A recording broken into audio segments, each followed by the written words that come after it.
Hi friends, how are you today? Good? Okay. My name is Bailey Sarian, and today is Monday, which means it's Murder, Mystery, and Makeup Monday.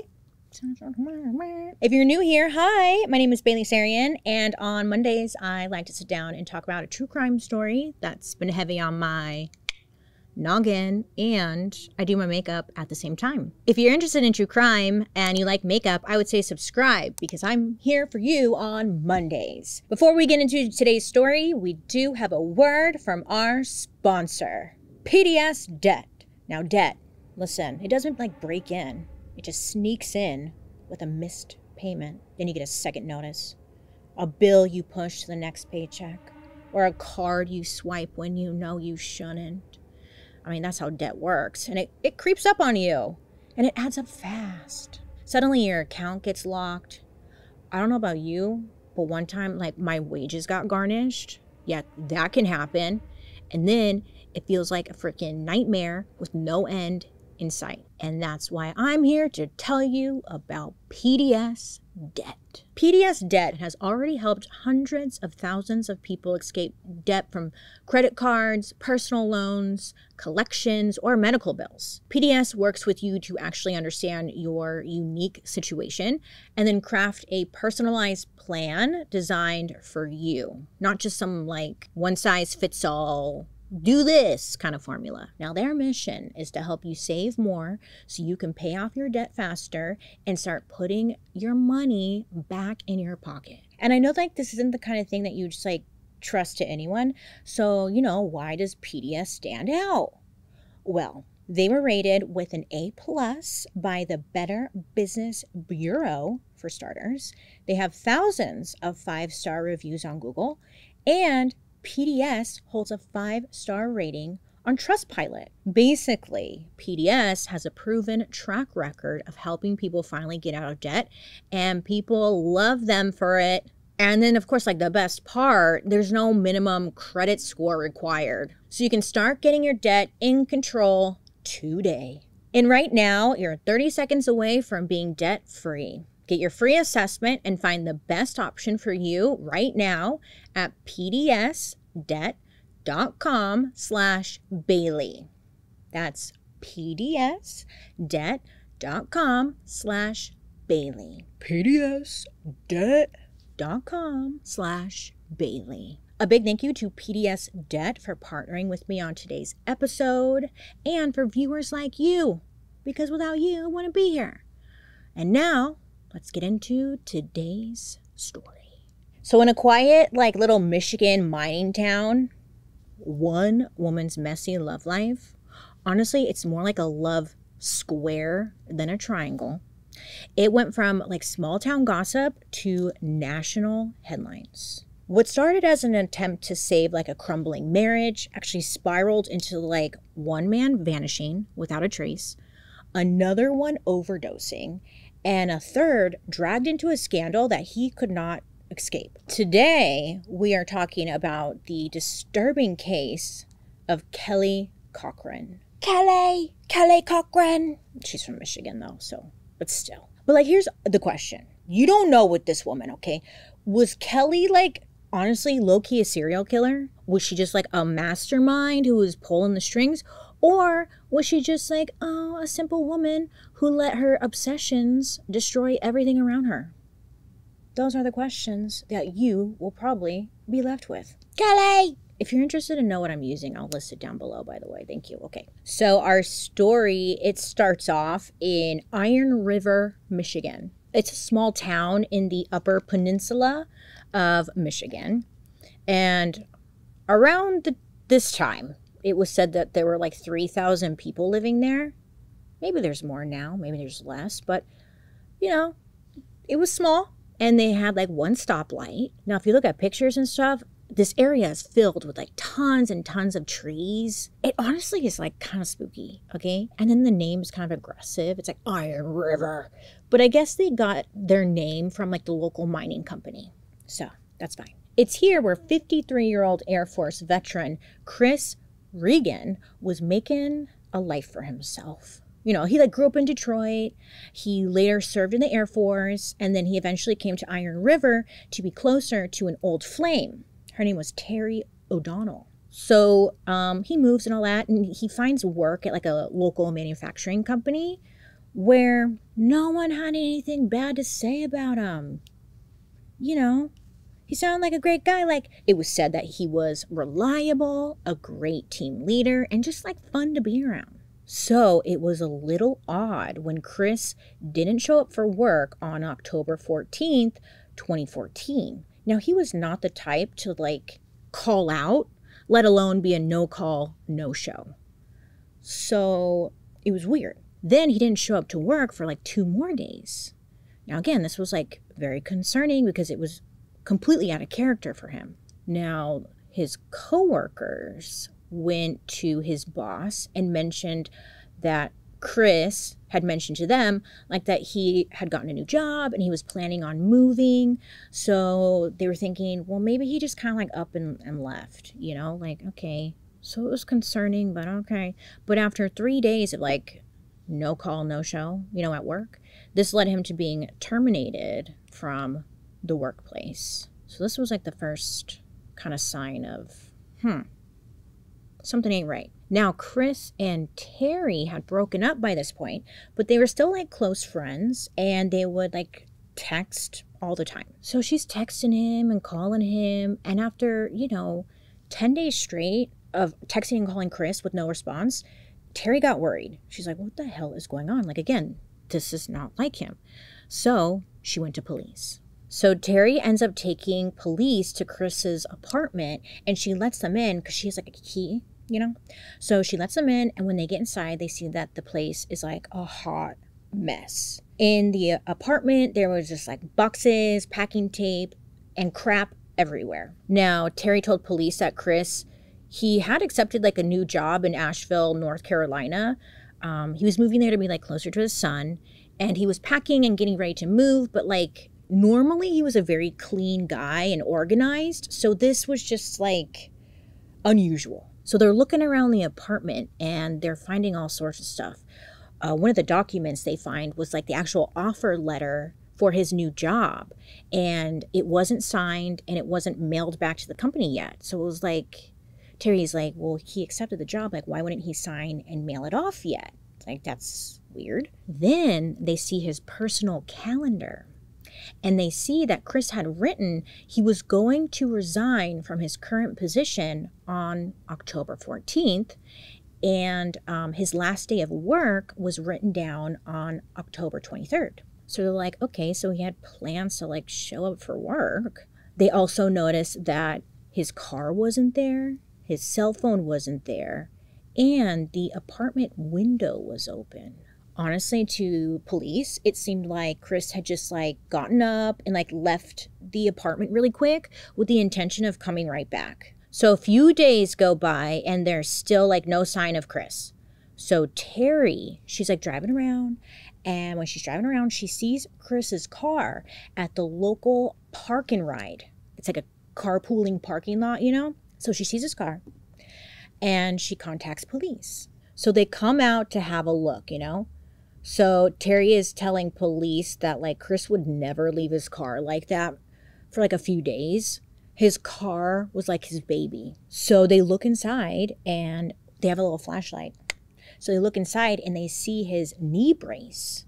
And Terry tells them like he always wore his knee brace. So that was concerning. Then when they get inside the car, they find a Post-it note on the passenger seat. And on the Post-it note, it had like step-by-step directions written on it to someone's house. So police, they start looking into Chris a little bit more, trying to figure out what's going on here. And they learn that Chris, he had relationships with a few different women. He was a likable guy, okay? He had options. But I was watching an interview with Terry, and she was like, yeah, this was new news to me. I thought we were exclusive. Either way, police end up questioning the other women, but they, had no helpful information. So this is when police were led to Kelly Cochran. You see that Post-it note that was found in the car? it had directions on them. And this led police to the Cochran home. So they go to the house, police knock on the door, knock, and a guy named Jason answers. And police are like, hi, does Kelly live here? Is she here? And Jason responds like, no, she's not here. But then a few seconds later, Kelly comes like from behind him and she comes to the door. I was watching an interview with like the police who went to the house the first time, and they said it's actually very normal when they go to someone's house and they ask for a specific person, for whoever's at the door usually tells them, no, they're not here. They said that happens every time. So it was kind of like, it was normal. You know what I'm saying? Anyways, not the point though. So Kelly comes to the door and they're like, can we ask you some questions? And she's like, sure, So Kelly tells them Jason is her husband, and police are like, she's coming across very cool and calm.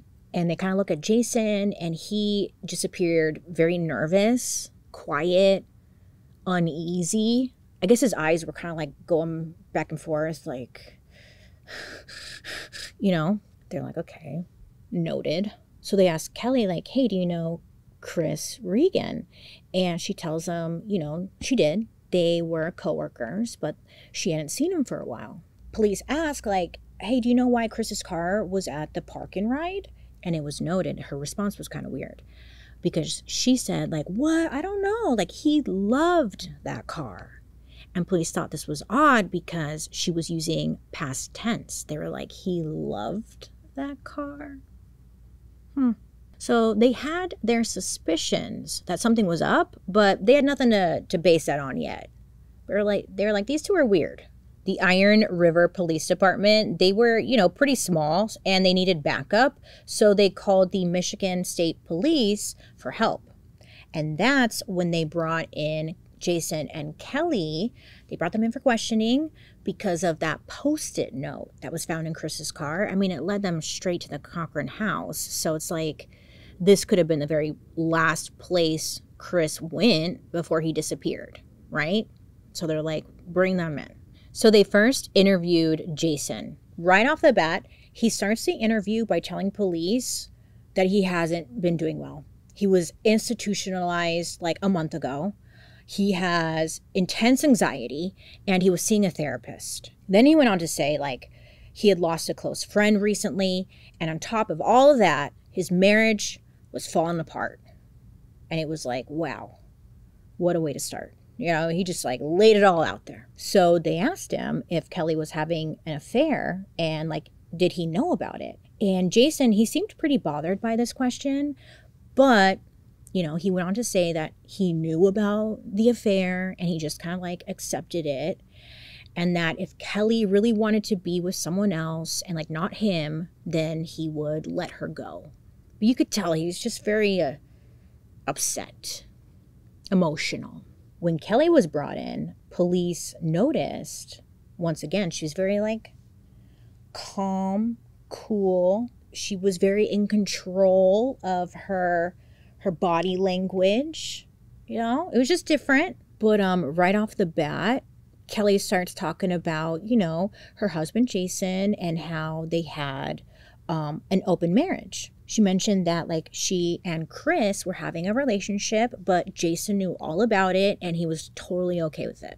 So Kelly tells police the last time that she saw Chris was between October 12th and the 15th at his apartment. And like that was all she knew. The chief of police for Iron River, her name is Laura Frizzo. She believed there was much more going on, okay? She was like, they are involved somehow. And she was determined to figure it out. Side note, but the chief of police, Laura Frizzo, she's a little badass. Like, she's the first female police chief in Iron River. So she's an icon. Plus, she's got the blowout. She's got the lash. And she's determined. I loved it. I loved watching her. I was like, you go, girl. So she starts looking into Kelly Cochran a little more. She's like, something ain't right here. So she's looking into Kelly and she finds out that Kelly was not only married to Jason, but she was also dating Chris and she was dating another coworker named Erickson. I was like, damn, she is busy. So police are like, okay, maybe Eric was jealous of Chris and he's the one responsible. So they bring in Eric for questioning, and Eric tells them, like, yeah, me and Kelly, we were hooking up or whatever, but that she had mentioned to him that she and Jason, they were separated and they were just like living in the same house. That was it. They were not together. So police, they look through Eric's phone. He like willingly gives it over. He's like, yes, you can take it. And they see text messages between him and Kelly. And it was the text messages, it seemed like Eric was getting irritated with Kelly because she was blowing him off and she was not like responding to his text messages. So he's kind of like sending these angry texts. And these texts, they were sent a week before Chris went missing. Eric told police that there was this one night when him and Kelly were hanging out at the lake. They were having some beers and her phone kept going off. Like it was ringing back to back to back to back. So finally he asked her, like, who's calling you? And she tells him, like, oh, it's Chris. So again, police are like, maybe Eric was jealous and he wanted Chris out of the picture. But Eric swore up and down, he had nothing to do with this and he had an alibi. So they asked him to take a polygraph test, which he ended up passing, and he was cleared. So this brought police back to Jason and Kelly. So they're thinking, okay, it has to be Jason. It has to be Jason because, his wife is having an affair. He's probably jealous. He obviously isn't doing well, So they talk to Jason again. I'm very handsy today. So they talk to Jason again. And he tells police that, again, like the marriage hadn't been going well and that Kelly was living like she was a single woman. So they end up going through Jason's text messages and see that clearly he was bothered by her relationships. Jason had sent Kelly text messages saying, I cannot take it. You promised me you would stop. Was that a lie also? So investigators are like, what made you send these text messages? And he was like, well, there was this one day where I went on a walk and just so happened to be like outside of Chris's apartment where I saw Kelly's truck park outside. So I was bothered by that and I sent her these texts. So after that, he sent her more text messages where he was asking her like not to go back to the apartment and reminding her that she was a married woman. So again, this is kind of like solidifying to police, okay, Jason, it's gotta be Jason, because he's kind of giving the, that's stalking behavior. Like he's following her around, he's getting mad, Jason had mentioned that he was admitted to a mental hospital because he wasn't doing well. So police did the math and they realized that he was admitted just 2 days after Chris went missing. Now, what are the odds of that, huh? With all this in mind, they're like, it's Jason. It's gotta be Jason. Now, Jason and Kelly, oh my God, sorry. I just had like a flashback moment. Do you remember the movie? It was like From Justin to Kelly or something like that. I saw it in theaters for some reason. It was after American Idol came out. I know his name's Jason, it's not Justin, but it was just, it gave me, I had a little, that's so Raven moment. I think that movie bombed. What happened to that guy? Okay, so Jason and Kelly, they went way back. Growing up in the 80s, they were next door neighbors and they knew each other all their lives. After graduating high school, the two of them started dating and then eventually they got married. Now, according to Kelly in like a later interview, she said she felt like she was doing the right thing. Like, going to college, getting married, getting the house, etc. And she also said, like, in the beginning, marriage was cool, but after some time went on, it got boring to her. And she was like, dude, all I do is work. Yeah. You grow up and you realize that's it. All I do is work. Anyway, she was like, yeah, it's boring. But people who knew them said that they were total opposites. Jason was kind of like a little shy boy, more reserved. He kept to himself, where Kelly was like the outgoing one. She was the life of the party. She was more talkative. And according to Jason's family, it was definitely Kelly who wore the pants in the relationship. Months are going by, but police have like no solid evidence, you know, to link them to Chris's disappearance. But they're waiting for an approval to get like a search warrant for the Cochran home. But again, like Iron River is a small town, so the fact that someone like just vanished was a very rare occurrence. And like the people, the locals, they wanted to help. So a local private investigator team, they step up and decide to like, hey, how can we help? You know? So things, you know, they're moving slow, but in March of 2015, which is like 5 months later, Chief Frizzo, she finally gets approval to perform the search warrant at the Cochran home. So she's talking to the private investigators about this, and they decide to go with. They're going to go with her, okay? When the police and the private investigators show up to the home, they said like their first impression was that the home was quite creepy, okay? So, you know, the first thing they do when they enter, they ask Jason and Kelly, you know, are there any weapons in the house? They're like, oh, yeah. And they start naming where all the weapons are, okay? Now, normally, people have like a gun here or guns, whatever. They had tons of weapons in the house. They had tons of knives, swords, crossbows, guns, in literally every corner of this freaking house. And I was looking at pictures of it, and it's a lot of like medieval looking weapons and swords, battle axes, daggers. And it seemed like Jason was a collector, but it was a lot. It was like, what do you need that battle axe for? What are you doing with that? It was a lot. They had a lot, which isn't illegal. Well, is it? Whatever. Okay, so they're like, okay, there's a lot. So police are looking around, and they see like, you know, one of the doors has like a full-on punch hole through it.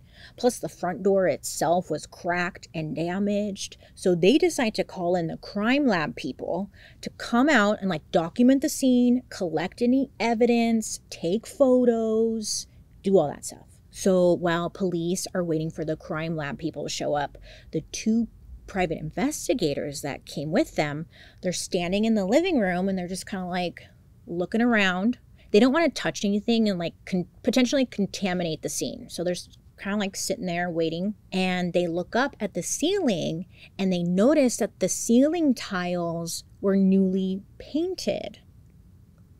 Fresh paint, you know? But they're looking, and they could see like little spots that look like blood spatter underneath the new paint.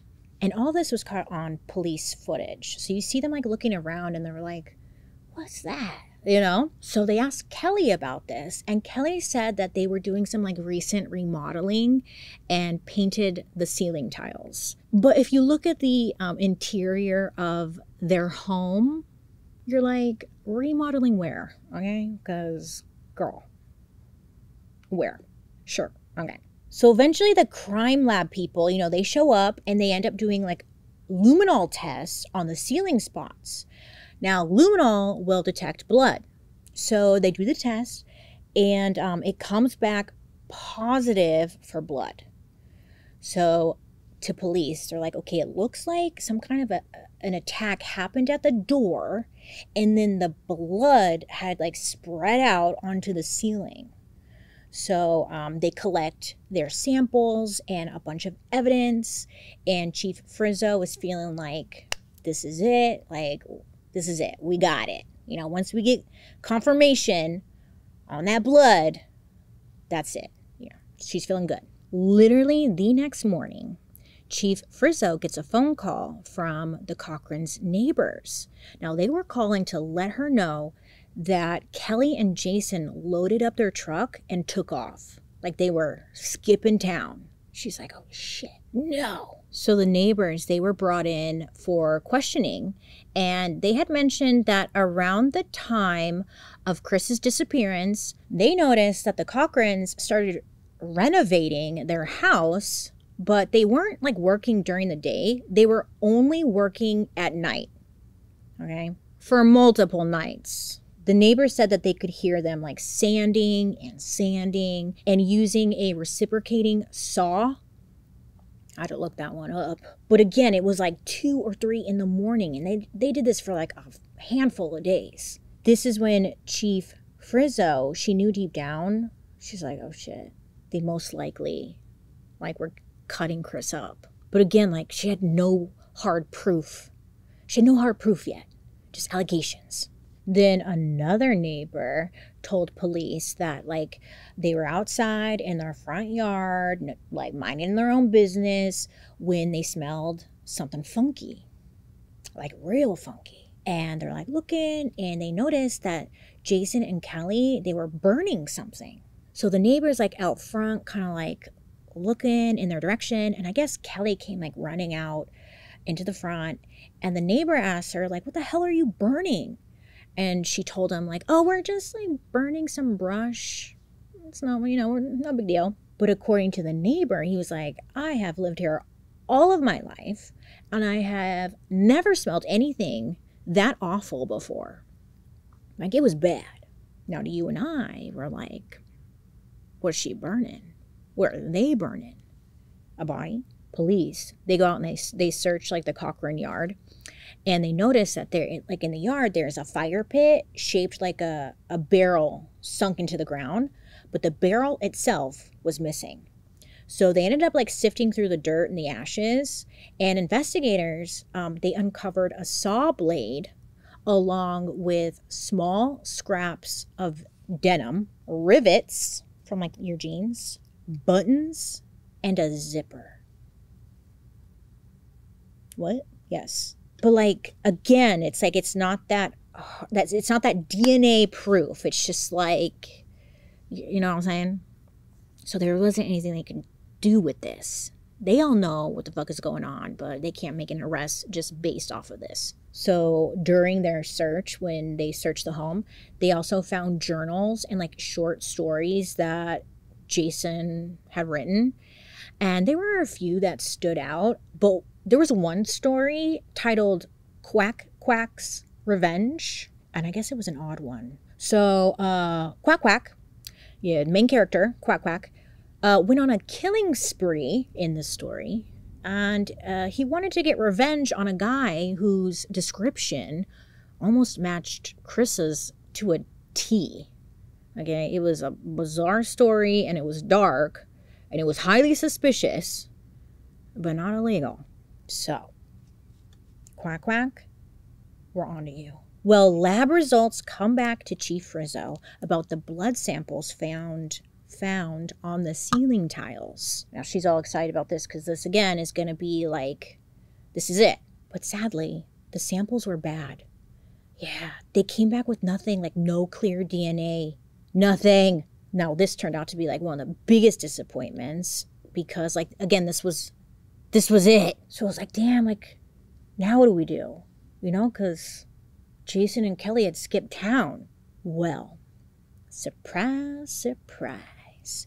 You know those private investigators? Well, they came in very handy because while they were performing the search warrant, one of them, the PIs, snuck away and quietly like put a tracking device on the Cochran's truck, which is legal for private investigators to do in the state of Michigan. And I was like, oh, good to know. So according to the private investigators, the reason they put the tracking device like on their truck was because they thought at some point the couple, they were going to drive to the location of wherever they dumped the body.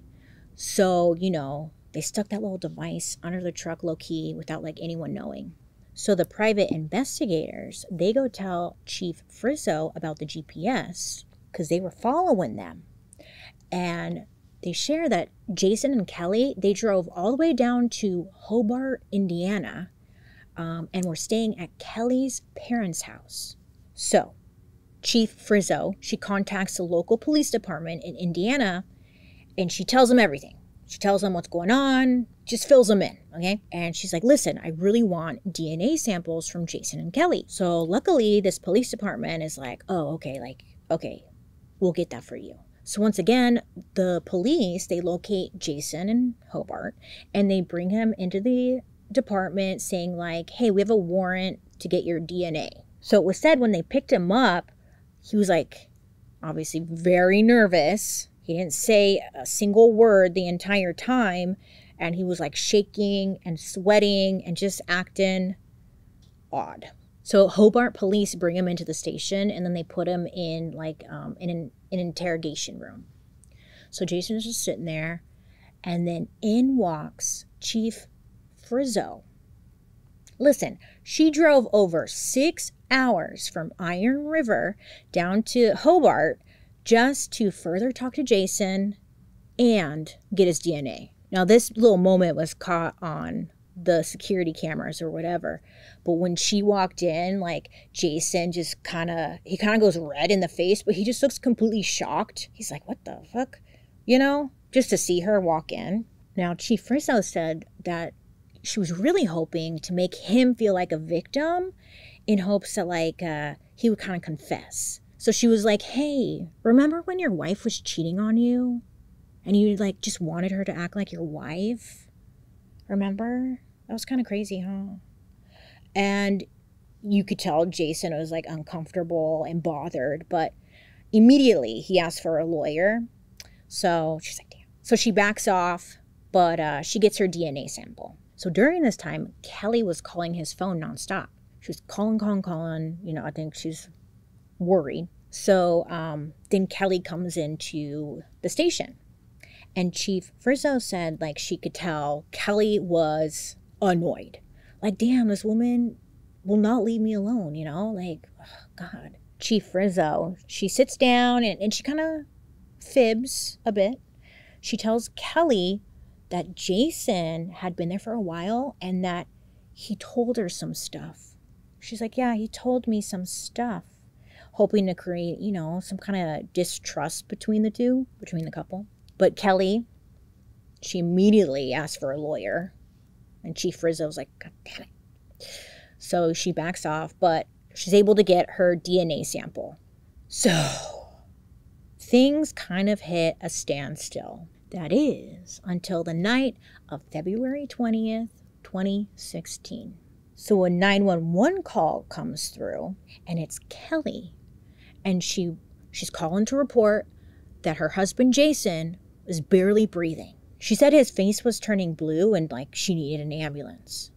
So when paramedics arrived to, you know, the house, Kelly was a mess, as you would imagine. But they felt like it was a little over the top. Plus, Kelly was actually getting in the way of the paramedics getting to Jason and, like, helping him.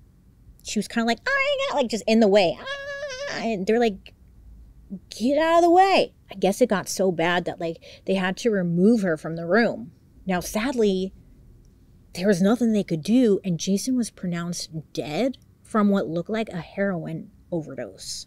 Poor quack quack. So, after Jason had died, Kelly reached out to, like, one of his good friends. His name's Walt. And she lets him know, like, hey, Jason passed away from an overdose. Now, this did not feel right to Walt. Walt knew, like, Jason never, ever touched hard drugs. So there was no way, like, that he died of an overdose. So Walt, he contacts the FBI, which I know feels like a jump, but he said, according to Walt, he said he found the missing person flyer with Chris Regan's info on it. So he remembered that Jason told him that he and Kelly had gotten into some trouble back in Michigan over a missing guy. And Walt's like, okay, well, now Jason is dead. So he was thinking that Jason's death was connected somehow. So that's why he contacted the FBI to, like, pass on this information. So after Walt's tip came in, the FBI reached out to Hobart Detective Jeremy Ogden. Now, this detective, he had a reputation, like not just as a great investigator, but as like an even better interrogator. First, he started digging into Jason's death, and then Kelly's background, and then finally, Chris Regan's disappearance. So he's like connecting all the pieces, and he's like, oh, okay, yeah, there's something here.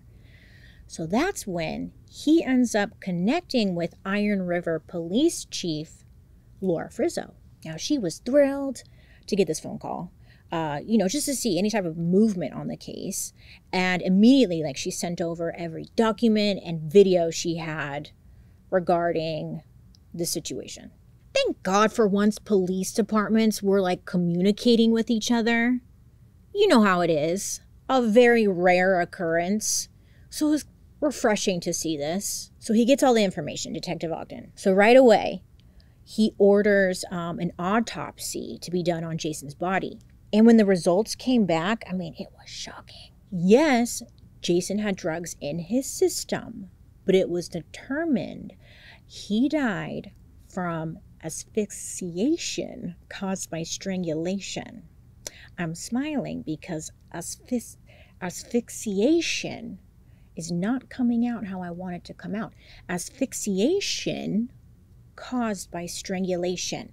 Yes. Anyways, what I'm getting at is that this was not an overdose, okay? Nope, this was a homicide.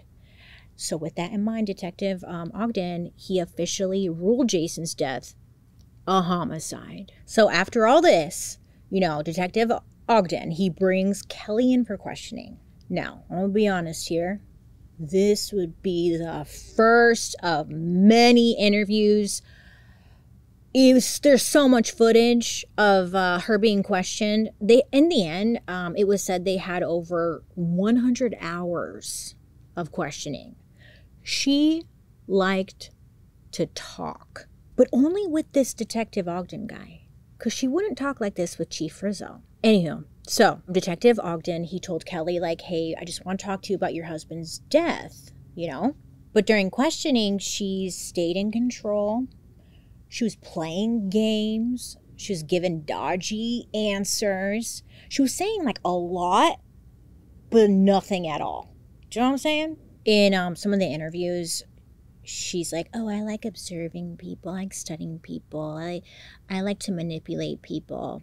Like, thinks she's smarter than everybody else. And it's really annoying to watch. I watched too much of it. I was just like, shut the fuck up. God, she wouldn't shut up. But the two, like Kelly and Detective Ogden, they kind of built like a strange rapport, you could say. Yeah. Kelly seemed to like him and was always willing to meet up and talk. And Detective Ogden, he would meet her anywhere. Diners, fast food joints, and he was like always wired with an undercover camera, just hoping that she'd slip and confess. But every single time, Kelly like danced around the one thing that he really wanted to know. So Detective Ogden, his first move was to call Jason's friend, Walt, the same guy who like tipped off, who told FBI. Yeah. So Detective Ogden goes to Walt and he's like, hey, will you like help me out with this like plan? So the plan was simple. Walt would call Kelly and pretend that he had received a letter from Jason that was written before his death and like sent to him. And this is all being recorded. So Walt gets Kelly on the phone and he tells her like, hey, I received a letter from Jason that said, if something happens to me, like, please send this sealed note to the Iron River Police Department. And on the other end of the line, Kelly, she's kind of quiet for a minute. She doesn't say anything. And then finally, in like a low voice, she's like, please don't. Now, this was something, but still, Detective Ogden, it wasn't enough. He wanted to mess with Kelly a little bit more. And I kind of love him for it because... yeah, let me tell you. Let me just tell you. So, Detective Ogden, he had been like following Kelly and like watching her low-key for a while. And he noticed she had the same routine every night. Same time, same park. She would go sit on like the same log next to the same tree and just sit there. Maybe she was contemplating life or something, I don't know, but she would just sit there every night. So Detective Ogden came up with a little creepy idea. So he ended up carving into the tree that she would sit by the words, "Chris is here." The idea was like to spook her, maybe think this message was coming from like beyond the grave or like from a ghost or something. It's kind of silly, but he did it. And he's hoping like, I don't know, we'll see what happens. Maybe it'll get her to talk. It's kind of Scooby-Doo-ish, but I like it. I'm like, okay. He did his little carving. And then that night he parked nearby and he waited to see her reaction. And sure enough, Kelly, she showed up. She sat down on her log and she spotted the carving. And I guess right after that, she bolted and she ran straight to her car, got in, sped off. And guess what? It worked, because that same night, March 29th, 2016, Kelly finally cracked. The good old Scooby-Doo carving in the tree really got her. So she called up Detective Ogden and said, I'm ready to talk about what really happened. And they ended up meeting at the station. So Kelly came into the station to meet with Detective Ogden. And finally, she gave a confession. Kind of. She came in and she painted herself as the victim, saying Jason was abusive and controlling and that she was, just trapped in all of this. And I'm kind of saying that sarcastically because you'll see. But like as time goes on, she's just a liar. This woman is a liar and I don't believe her. But that's what she tells him, okay? Kelly said, that night, Chris had come over to her place and Jason shot him right in front of her. Start from the beginning. He comes in the house. What happens? Foreplay. Okay. Then what? Sex. Okay. Then what? Jason shot Chris. Then he forced her to help clean up the mess and hide the evidence. She said Jason even made her use forceps to pull the bullet out of Chris's skull before he, quote, downsized him. So Detective Ogden was like, what does that mean? Downsized? What's that? And Kelly, completely straight-faced, said, it means we cut him up. Kelly told Detective Ogden, Jason took away the only good thing in her life, And Detective Ogden, he convinced her to show him where and how everything happened.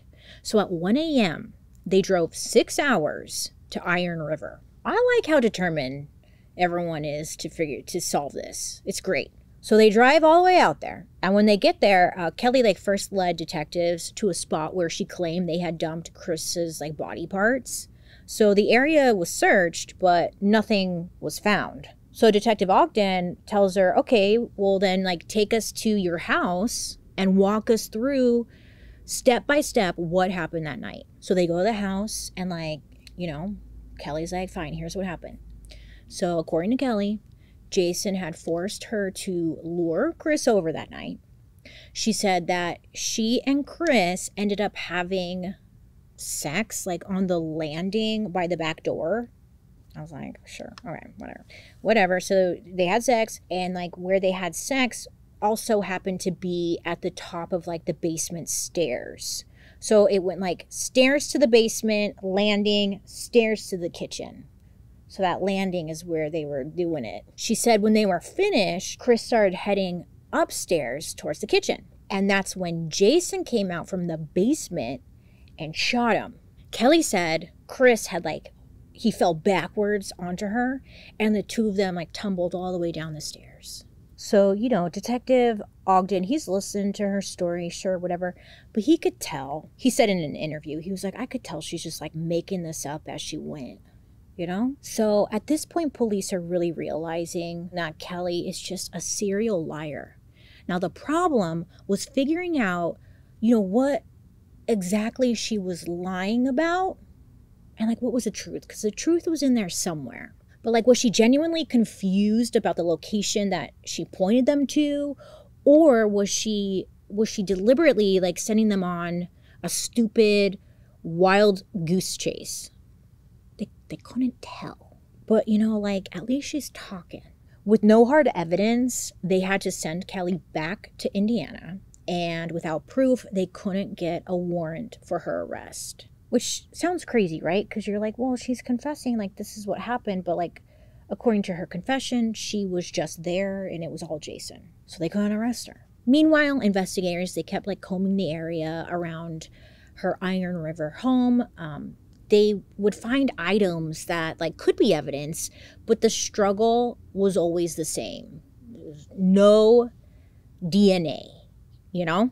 But as time was going on, every so often, Kelly, she would, like, text Detective Ogden. I know, this bitch. So she's, like, texting him, and she texts him one day, like, hey, ever been to the West Coast? I was driving there last night. And then, like, she would shut her phone off. Now, Detective Ogden, he kept replying to her anyways, knowing that, like, Kelly could not resist checking to see if he texted her back. Like, it was just another one of her dumb little games. Sure enough, you know, she turns her phone back on and she checks her text messages. But what she didn't realize was that every time she turned her phone back on, it pinged a cell tower. So it gave away her location. Now, she was trying to make everyone think she was out, like, on the West Coast. But she wasn't, of course. Just trying to throw them off. She was actually in Wingo, Kentucky. I guess she was there, like, hiding out at her cousin's house.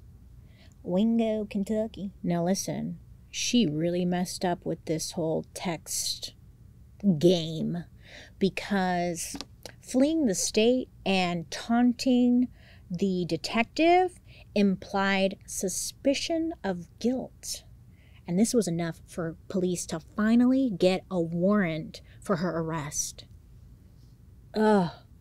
Finally. So just a few days later, on April 29th, 2016, U.S. Marshals had arrested Kelly Cochran in Wingo, Kentucky, and sent her ass back to Michigan.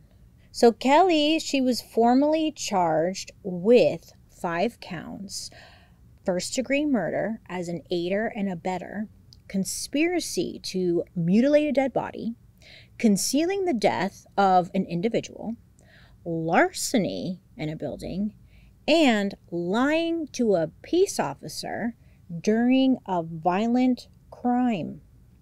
So these charges were all tied to Chris's death. Now, Jason, his death had to be handled separately since it happened in a different state. Now, you're probably wondering or thinking to yourself, larceny? Where the hell did that come from? Larceny? What? Turns out after Chris was killed, Kelly had, like, broken into his apartment to grab her wedding ring, like she left it there, and then she also stole his camera. And I was like, why? Well, according to Kelly, the camera, it had some, like, raunchy photos and videos on it, and I guess she didn't want anyone to see it. But remember when police first went to Chris's apartment and Terry O'Donnell was like, it's a hot mess? Well, that's why it looked like a hot mess, because Kelly's ass broke in. Kelly was, like, sitting in jail, you know, waiting for trial to happen. And Detective Ogden, he kept visiting her, trying to pull anything from her. More details, anything. Just keep her talking. Because remember, at this point, technically, police still had, like, no physical evidence. There was no body. There was just, like, a kind of confession.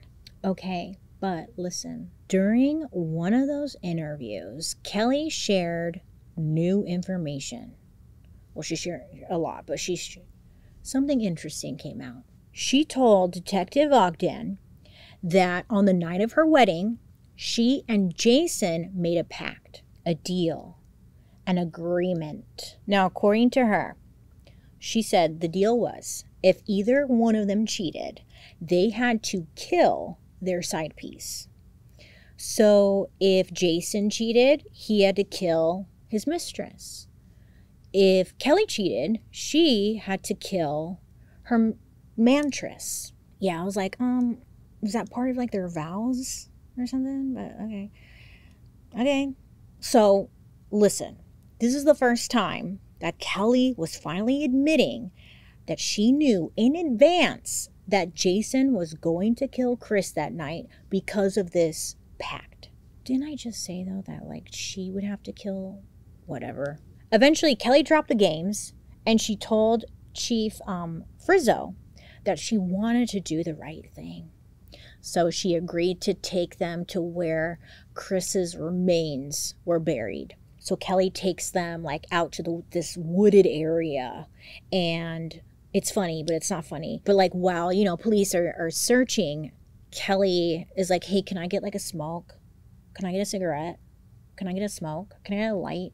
Like, whatever. And then she asked them like, hey, can someone get me a cheese pizza and like a soda? I would love that. While they're looking for like the remains, she's like, can I get a cheese pizza? Yeah, just cheese.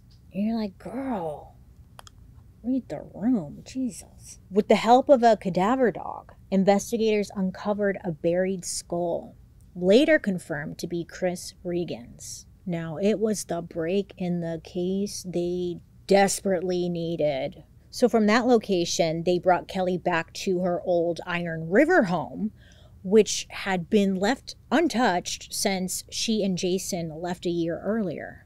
So it's like everything is still like how it was left. And in the police footage, you can literally see her, cheese pizza in hand, like pointing out where they dismembered Chris's body. She's like, yeah, it happened there. This is like the pizza. She's like, yeah, this is where we cut them up. Then they find the forceps that she used to dig out like the bullet from Chris's skull. They were still sitting in the kitchen sink. She's like eating her pizza. Oh yeah, that's it. That's what I used to pull it out.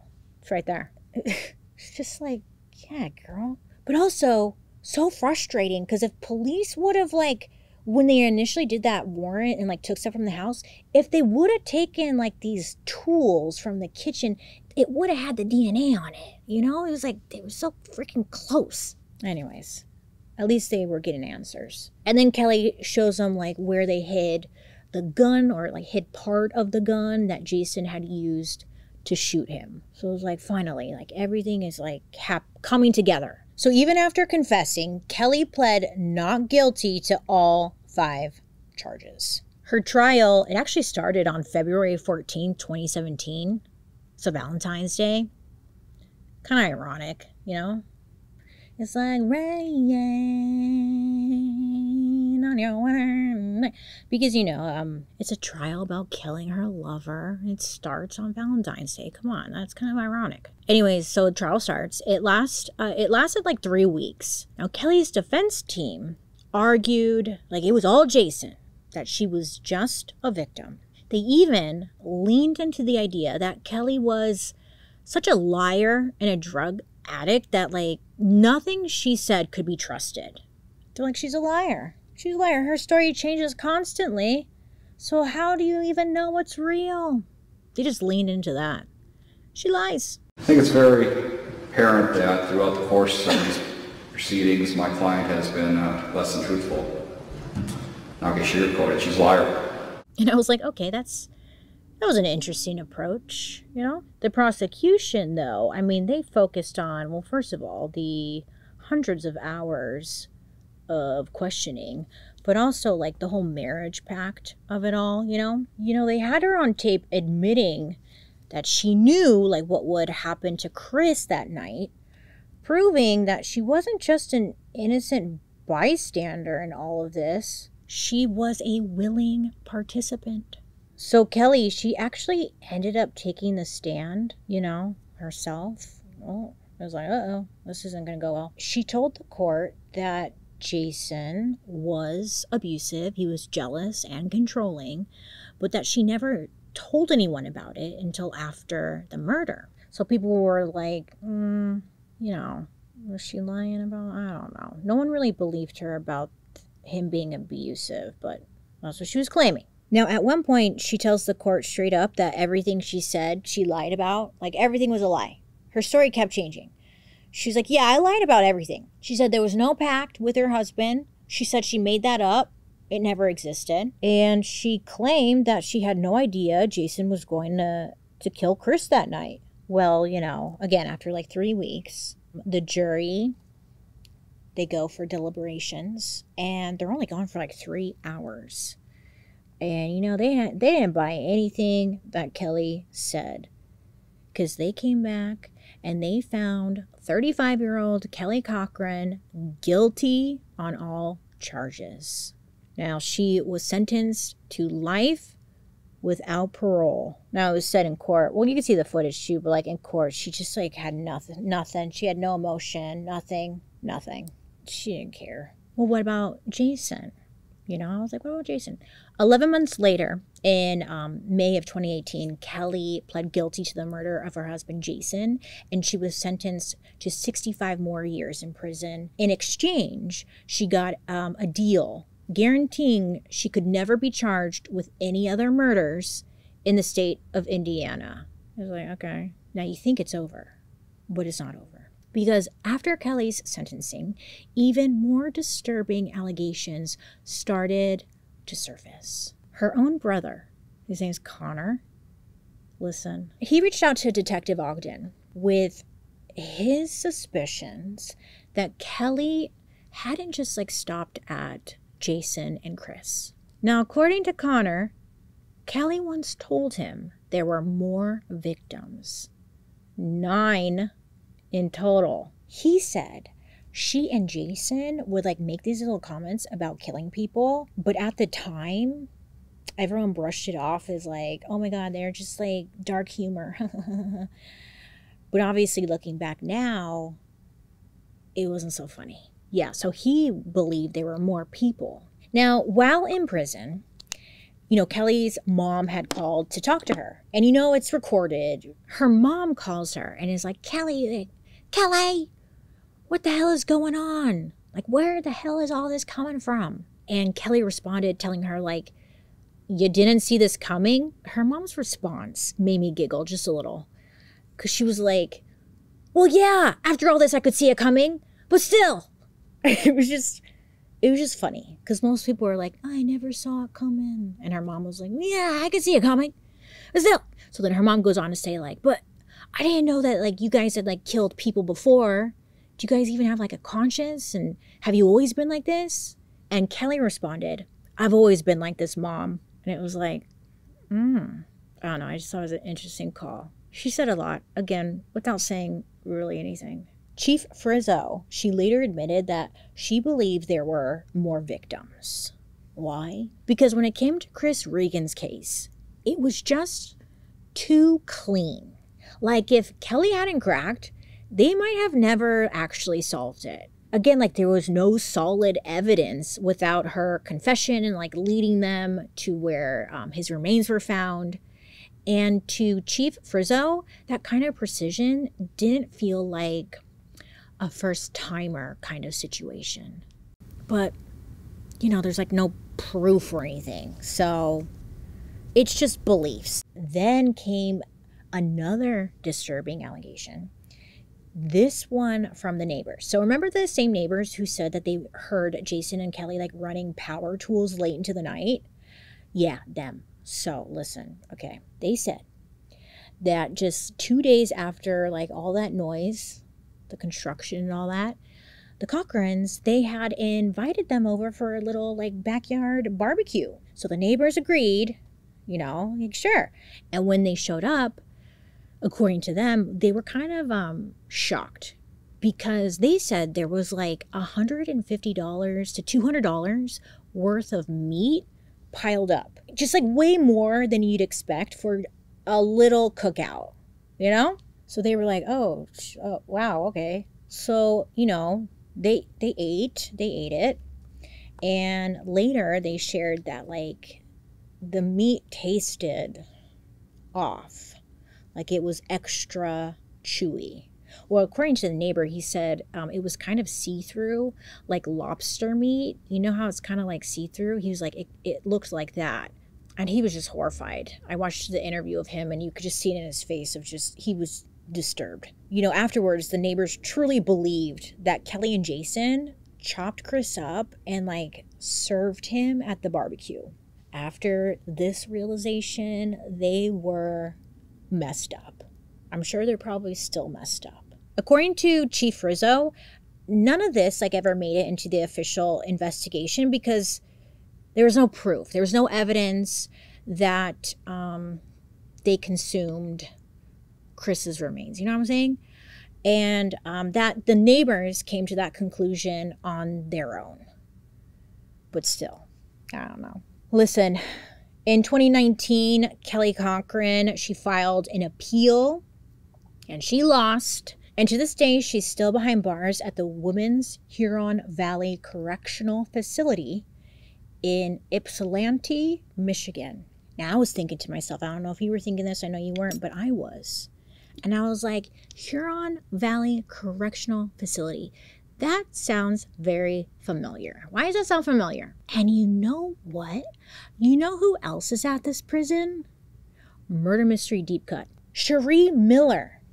Do you remember her? No. Let me tell you. I did a murder mystery episode on her. It was titled Catfish Gone Wrong. She was like one of the first internet catfish. Cherie was married and like had online relationships. And then like she and her internet lover planned to like murder her husband. It was a whole thing. It was a wild story. Anyways, she's at that prison too. That's all. I was just like, I wonder if they've crossed paths at all. I just, you know, when murder mysteries cross over, I'm always like, wow, it sure is a small world. Unfortunately, not everyone got a happy ending. Chief Laura Frizzo, love her. She put everything into this case. She was dedicated. She was a big player in all of this, okay? In the end, she ended up getting fired from her position. Yes. I was like, for what? I don't know. It's not very clear, okay? Now, afterwards, she filed like a wrongful termination suit, but she ended up losing. And to this day, the exact reason as to why she was fired isn't clear. But Chief Rizzo, she believes her boss just didn't like all the attention she was getting in regards to this case. Didn't like that she was a woman in charge. And yeah, that. It was sad. It's like, what the? Shouldn't you be proud that she got the job done? Jeez. But listen, because there was one unexpected silver lining. While working this investigation, Chief Laura Frizzo and Detective Jeremy Ogden, they grew close and they eventually fell in love. Yeah, the two ended up dating and then they ended up getting married. I was like, aw, it's actually really cute. It's dark. You know, when people ask you, like, how'd you guys meet? That's a story for them. But, like, yeah, I was like, oh, okay, cute. Cute. Okay. Sad story. Cute. A murder mystery love story. You just don't hear about that often, huh? Listen, Kelly Cochran is one of those cases where the deeper you go, the less sense it makes. The marriage pacts, the possible multiple victims, neighbors who think they were fed human barbecue. It's just one big, like, what the fuck? And I feel like I barely scratched the surface because when you watch even the police interview footage with her, she is something else. She is something, okay? The way she changed her stories, the way she thought she was playing, like, games. Exhausting. I don't think we'll ever really know the full truth. And then the thought, like, that there might be more, you know? It's just like, what the fuck? Or maybe, I was thinking, maybe she's just one of those, like, compulsive liars who makes stuff up for attention. But I don't know.